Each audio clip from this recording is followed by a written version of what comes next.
इस वीडियो में हम देखेंगे cell referencing. Cell referencing conditional formatting और एक्सेल के फॉर्मूलाज में बहुत ज़्यादा काम में आता है और ये काफ़ी इंपॉर्टेंट टॉपिक है। तो सेल रेफरेंस तीन तरह के होते हैं: relative reference, absolute reference and mix reference. ठीक है। तो सेल रेफरेंस किसी सेल के एड्रेस को ही कहा जाता है। जैसे अभी मैंने क्लिक किया है इक्वल टू D1 पे, जिसमें D कॉलम है और 1 वो रो है। इसको एंटर करता हूँ। अब जो मैंने लिखा वो इक्वल टू D1 लिखा था, बट वो फॉर्मूला बार में तो शो हो रहा है, बट यहाँ पर शो नहीं हो रहा। उसे शो कराने के लिए हम एक शॉर्टकट यूज कर सकते हैं, control plus tilde. Tilde button escape से जस्ट नीचे वाला बटन होता है, या फिर हम जाएंगे फॉर्मूला टैब्स में और शो फॉर्मूलाज। तो आप देखोगे हमें इक्वल टू D1 यहाँ पर शो कर रहा है। तो कहीं पे भी अगर पूरी सीट में अगर हमें फॉर्मूला देखने हो तो हम इस बटन के थ्रू देख सकते हैं, वो सारे एक साथ में शो होने लग जाएंगे। अब देखना कि जैसे मैं इसको सेल को यहाँ से कॉपी करता हूँ और पेस्ट करता हूँ, तो यहाँ पर जो मैंने एड्रेस था इक्वल टू D1 दिया था वो यहाँ जाके E1 हो चुका है, और अगर मैं इसे डाउन साइड पेस्ट करता हूँ तो यहाँ पर D2 हो चुका है।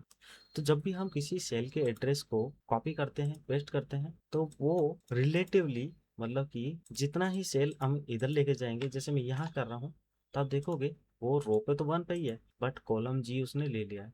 और अगर मैं डाउन साइड चलता हूँ तब देखना दो सेल वो नीचे आ गया है, एक दो, और ये तीसरे सेल पे यहाँ पर आ रहा है वो। ठीक, और यहाँ पर 1 था, यहाँ 3 हो गया। तो कॉपी पेस्ट करने पे वो उतना ही सेल रोज में जाता है और उतना ही सेल कॉलम में वो जाता है।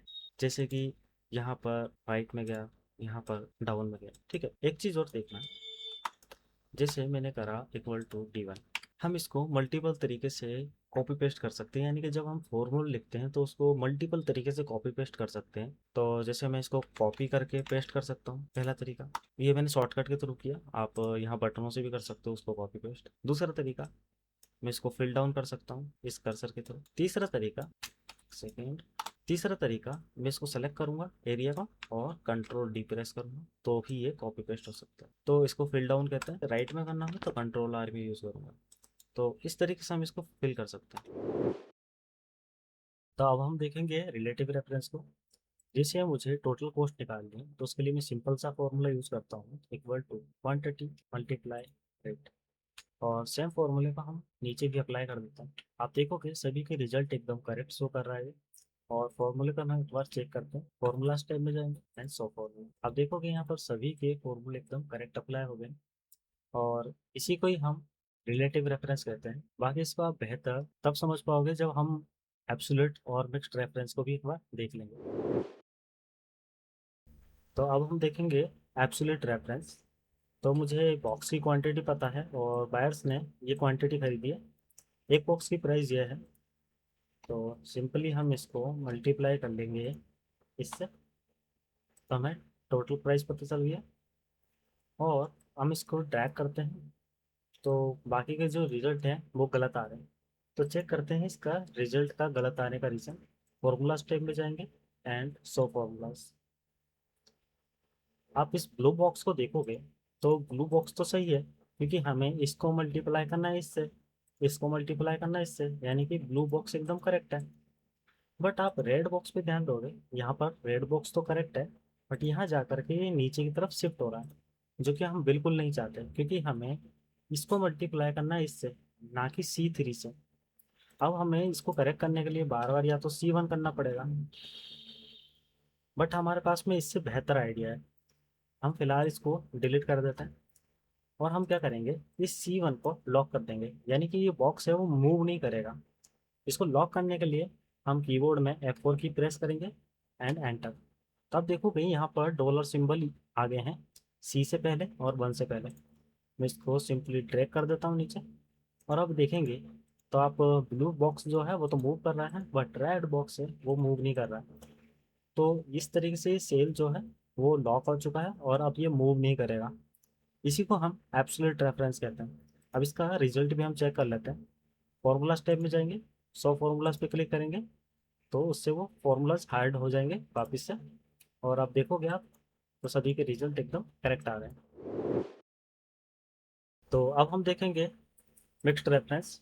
तो हमें क्या चाहिए, यहाँ पर टेबल चाहिए, यानी कि पहाड़े चाहिए, 2 4 6 8 और 10 के। हम क्या करेंगे, इसको मल्टीप्लाई करेंगे इन नंबर से। तो उसके बाद में हमें जो अपने टेबल से पहाड़े हैं वो यहाँ पर देखने को मिल जाएंगे। तो हम स्टार्ट करते हैं, इस नंबर को हम मल्टीप्लाई करेंगे इससे और इसी को कॉपी कर देंगे।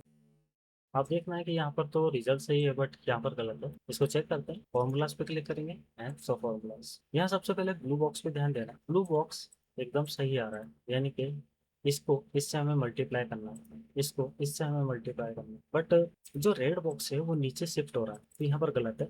जैसा कि हमने एब्सोल्यूट रेफरेंस में देखा था, तो हम क्या करते हैं कि ये जो C3 है इसको हम लॉक कर देते हैं F4 की प्रेस करके, और इसी को हम नीचे कॉपी कर देते हैं। अब आप देखना कि C3 लॉक होने के कारण से वो वहीं पर है, जबकि U बॉक्स जो है वो मूव कर रहा है। तो रिजल्ट चेक करते हैं, फॉर्मूला स्टेप पे क्लिक करेंगे एंड सॉ फॉर्मूलाज। देखो यहाँ पर 2 की टेबल यानी कि 2 का पहाड़ा एकदम सही शो कर रहा है। तो मैं क्या करता हूँ कि इनको सेलेक्ट करता हूँ और कॉपी कर देता हूँ राइट साइड में भी, बट यहाँ पर जो रिजल्ट है वो बिल्कुल गलत है, क्योंकि यहाँ पर 4 का पहाड़ा यानी कि 4 की टेबल आनी चाहिए थी। वापस से फॉर्मूला स्टेप पे क्लिक करेंगे एंड सॉ फॉर्मूलाज। तो आप देखोगे कि जो ब्लू बॉक्स है, पहली बात तो यहाँ पर होना चाहिए था, जबकि वो बी कॉलम पे शो कर रहा है, ये देखना। और अगर मैं इधर क्लिक करता हूँ तो वो सी पे और आ जाएगा।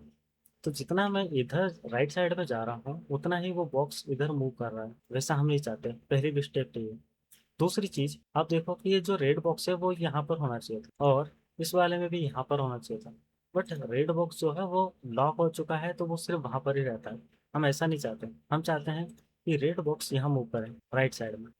तो इसको वापस से फॉर्मूले को अप्लाई करते हैं। इस बार क्या करेंगे, equal to this number multiply this number, और एंटर करने से पहले हम क्या करेंगे कि एक कॉलम को लॉक कर देंगे। पहले हमने सेल लॉक किया था जैसे कि ये वाला, उस तरीके से हम क्या करेंगे, यहाँ पर कॉलम को लॉक करेंगे इसके लिए, ब्लू के लिए, क्योंकि ये जो ब्लू बॉक्स है वो A, C, B, C, D, E आगे की तरफ शिफ्ट हो रहा है। इसकी जगह हम क्या करेंगे, इसको लॉक करेंगे।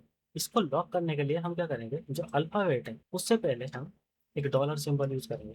पहले हमने डॉलर सिंबल दोनों तरफ यूज किया था, बट ऐसा इसलिए नहीं कर रहे हैं क्योंकि हम नंबर चाहते हैं वो नीचे शिफ्ट हो, और कॉलम चाहते हैं कि वो शिफ्ट ना हो। तो नंबर तो शिफ्ट हो पाएगा बट कॉलम शिफ्ट नहीं हो पाएगा। उसी तरीके से हमें यहाँ पर क्या चाहिए था कि कॉलम तो शिफ्ट हो बट रो शिफ्ट ना हो, यानी कि C से D पे तो जाए, E पे जाए, F पे जाए, बट ये नीचे ना आए, जैसे कि 4, 5, 6, 7 ऐसे नीचे ना जाए। तो उसके लिए हम क्या करेंगे, ये जो नंबर है इस नंबर से पहले हम डॉलर सिंबल यूज करें और कॉलम को हम फ्री छोड़ देंगे। इससे इसमें तो कॉलम लॉक हो जाएगा और इसमें हमारा रो लॉक हो जाएगा। इसको एंटर करता हूँ, ड्रैग करेंगे नीचे और राइट साइड में कर लेते हैं इसको। अब ब्लू और रेड बॉक्स पे आप ध्यान देना, यहाँ पर ये करेक्ट आ रहा है, ब्लू बॉक्स सही जगह शो कर रहा है और रेड बॉक्स भी सही जगह शो कर रहा है। यहाँ पर देखो रेड बॉक्स एकदम करेक्ट जगह आ रहा है और ब्लू बॉक्स भी अपना करेक्ट जगह आ रहा है। इसी तरीके से इन जगहों पर भी ऐसे ही है। ठीक है, रिजल्ट चेक करते हैं, फॉर्मूला स्टेप पे क्लिक करेंगे एंड सॉ फॉर्मूलाज। आप देखोगे यहाँ पर 2 की टेबल से आ रही है, 4, 6, 8 एंड 10 भी सभी की एकदम करेक्ट आ रही है। तो इसी को हम मिक्स्ड रेफरेंस कहते हैं। इस एड्रेस को रिलेटिव रेफरेंस कहते हैं, जैसे कि इसमें कोई डॉलर सिंबल नहीं लगा हुआ। इसको हम एब्सोल्यूट रेफरेंस कहते हैं, जिसमें डॉलर सिंबल कॉलम और रो से पहले लगा, तो इसमें सेल लॉक हो। इसको हम मिक्स्ड रेफरेंस कहते हैं, या तो कॉलम लॉक हो या फिर रो लॉक। हम F4 की से किसी भी सेल को एब्सोल्यूट, मिक्स्ड या फिर रिलेटिव रेफरेंस में चेंज कर, जैसे कि मैं एक बार F4 की प्रेस कर तो सेल लॉक हो जाता है और इसको एब्सोल्यूट रेफरेंस कहते हैं। दोबारा मैं F4 की प्रेस कर रहा हूँ तो इससे रो लॉक हो गई है और ये मिक्स्ड रेफरेंस में आता है। अब तीसरी बार मैं प्रेस करता हूँ तो इससे कॉलम लॉक हो गया है और ये भी मिक्स्ड रेफरेंस में आता है। और चौथी बार जैसे भी प्रेस करते वापस से नॉर्मल एड्रेस में बदल जाता। तो फिलहाल इस वीडियो के लिए इतना ही, और अगर वीडियो आपको पसंद आई हो तो इसे लाइक करें, चैनल को सब्सक्राइब करें, और हम मिलते हैं नेक्स्ट वीडियो में।